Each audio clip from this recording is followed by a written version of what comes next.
So, ayan guys. Good morning, good afternoon, good evening, everyone. Luto time tayo ngayon. So, eto, ginigisa lang yung ating pork. And then, meron tayo ditong chicken liver.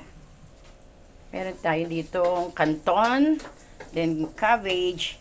Ayan, magsasaute tayo ng garlic and onion.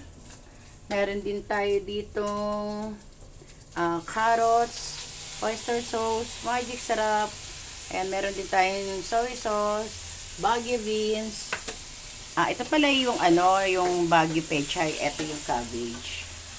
So, yan, nilagay na ng brother ko yung liver, chicken liver. Ayan, nilagyan ng konting salt. Then, add a little bit of ground pepper. Ayan.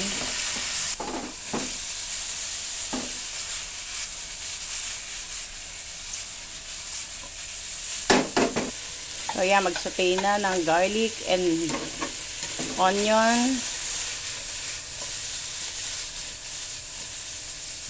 So, lagay natin yung ating carrots.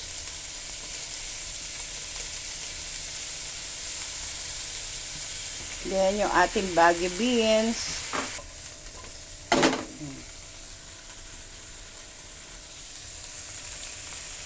Yan, yung ating oyster sauce. Soy sauce. Yan, a little bit of water. O yan, sinala muna yung ating mga sahog. So, palambutin muna natin yung ating cabbage. Lagay na natin yung ating pancit canton, guys.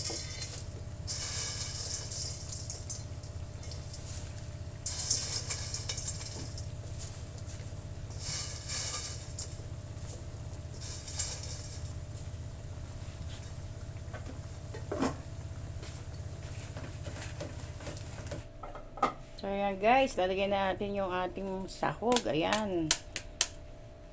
So, there you go guys. Yan ang ating pancit canton. And then, the last is yung ating gulay na Baguio pechay guys. Kasi madali lang siyang lumambot. Mas maganda yan pag crunchy.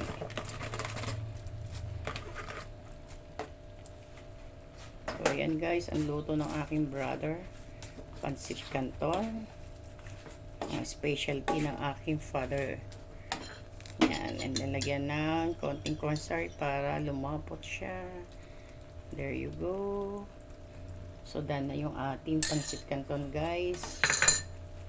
Pwede na natin siyang tikman. Hope you like it, our video guys.